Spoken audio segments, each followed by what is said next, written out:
protecting your core and your pelvic floor through pregnancy. So this can be done at any point during pregnancy, at the very beginning, before, in the middle, and at the very end. I'm going to show you just the very, very basics.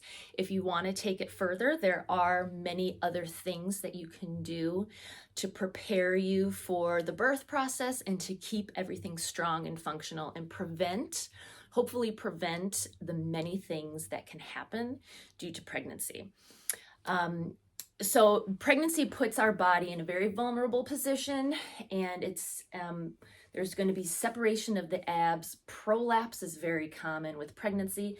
That's when your pelvic organs fall out. But not to scare you, but it's something to be aware of because you can prevent this. And even if it does happen, you can manage it and reverse it. So it's very important for you to be aware of these things that unfortunately no one tells us about until it happens. So no fear, let's just be in control and in the know.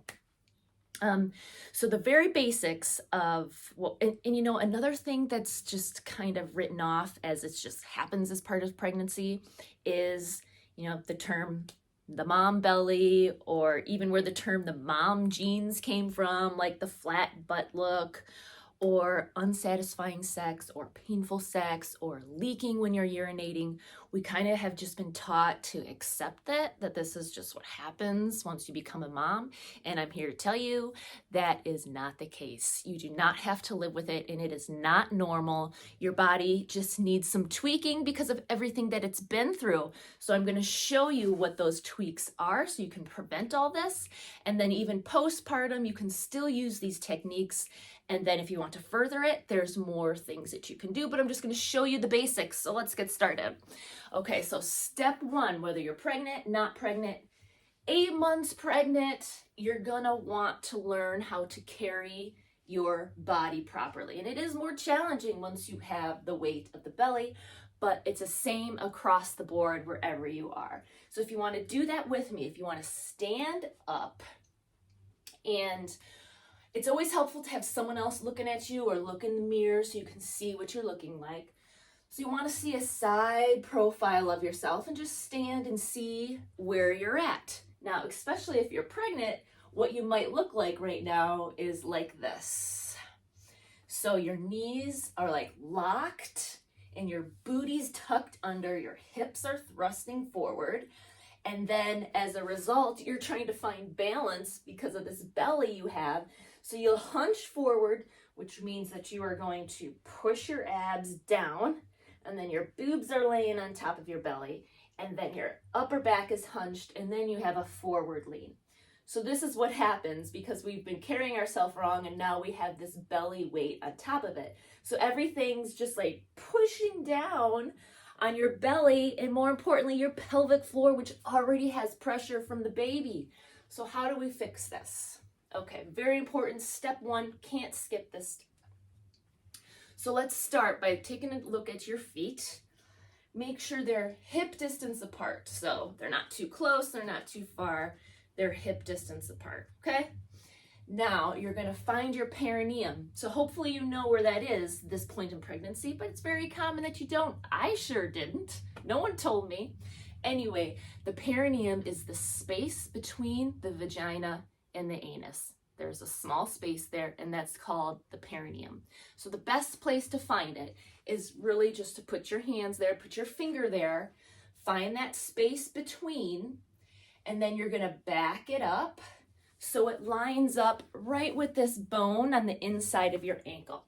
Because if we've been standing how I demonstrated in the beginning, your perineum is like over your forefeet. So you wanna back it up. So it's almost like pushing your pubic bone down, and it gives your booty a little pop. So kind of play around with that, find out where that is. So you're not going to be excessively sticking it out. So find where that is, practice.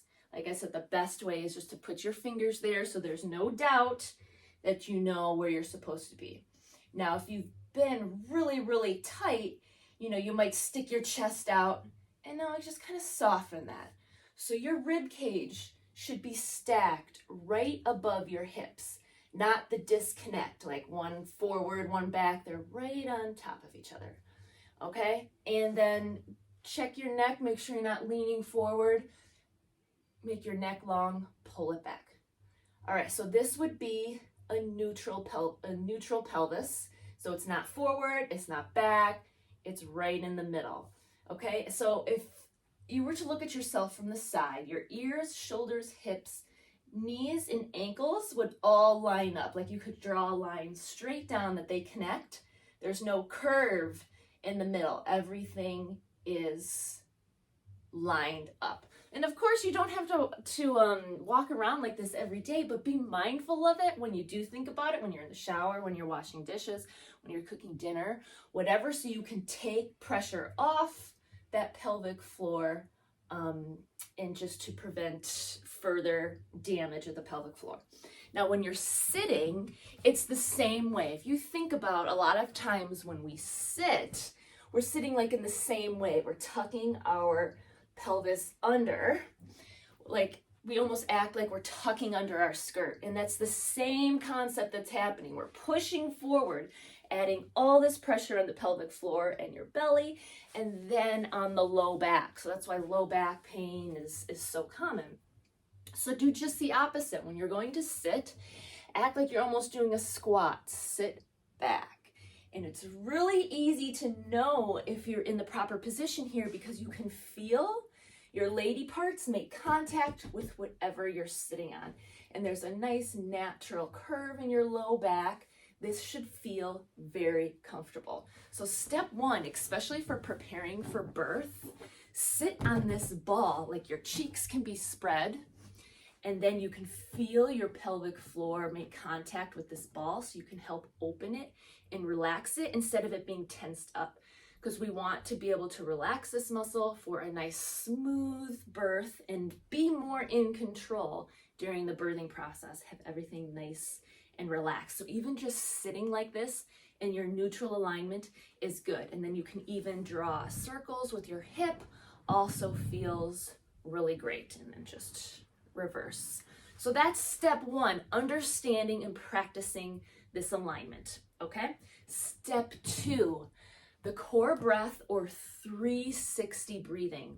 This is going to, again, help relax all the core and pelvic floor muscles, but at the same time, keep them active and supportive of carrying your baby and your belly, not creating more pressure. We already, during pregnancy, like I like to think of it on a sweatshirt. So your abs are like this zipper, okay? They're nice and tight and they're together because your ab muscles, there's some on each side, and then there's this tissue right in between them. It's called the linea alba. So it's a tissue, and then as your growing belly expands, that tissue separates. And it's supposed to, because it's making room for baby to grow. But as this tissue separates, especially as the bigger you get, you want to make sure you're not adding more pressure into putting it out. So that's why you avoid things, you avoid certain exercises altogether, you avoid heavy lifting altogether. Because when you think about it, when you go to lift something, or even when you cough, you're pushing on this tissue. So the baby's already pushing, so we don't want to add more pressure. So learning this breathing technique is going to help you manage the pressure that you come across and make it more easily for these abs to come back together again after pregnancy. Okay, so this breathing, it sounds so easy. You think, why do I'm already breathing, but you're probably breathing wrong. So let me show you this breathing technique to manage this pressure and to prevent that diastasis from getting worse. And then so after birth, it can come back together. All right, shoulders down, you're sitting in your neutral alignment or laying in it or standing in it. I want you to put your hand on your side ribs. Your belly's already occupied, so we'll just keep it on the side ribs. Now I want you to inhale and just think about where your breath is going. So just inhale and exhale. So every time you inhale, you want your ribs to expand out to the side. So you don't want your shoulders to go up. That would be shallow breathing. That means your air is just here, but really we want the air to come into our diaphragm, our core, and our pelvic floor. Think of this area as a balloon. It's harder to do when we have the space occupied by baby. So that's why we can focus on breathing into the side. So your shoulder down, inhale through your nose, have that air go side ribs so you feel your bra strap expand, and then on the exhale, it collapses and goes back to normal. Okay, so just think of this as a balloon. On the inhale, it opens, and then on the exhale, it lowers. Now we're gonna add the pelvic floor to the equation because this is the bottom of your core. A healthy and strong core, the pelvic floor and the diaphragm always work together. But because we had this disconnect when we were standing this way or carrying ourselves this way, it got disconnected, which is why we have like the whole mom pooch and all these aches and pains because our core has been disconnected. So now that you know how to connect it, let's get them working together again. So now, just to put it extremely bluntly so you understand what I'm meaning, this time on the inhale, imagine, this is how we activate the pelvic floor. Imagine there's a tampon falling out and there's stool falling out. So on the inhale, you're relaxing. You're just letting it fall out. And then on the exhale, gently just lift it. Okay? So think about that before we think about both of them together. So on your inhale, your pelvic floor is relaxing. Just let those things fall out. Don't push, just relax. And then on the exhale, use your lips when you exhale and think about lifting from both sides, from the front and the back, lifting it gently while you exhale, and then inhale, release. So now think of it together. Your hands on the side ribs, your pelvic floor. On the inhale, everything expands and relaxes. And then on the exhale, you do that lift, and it's just a slight contraction. So just practicing this breathing is going to have everything respond together in a very, very gentle way.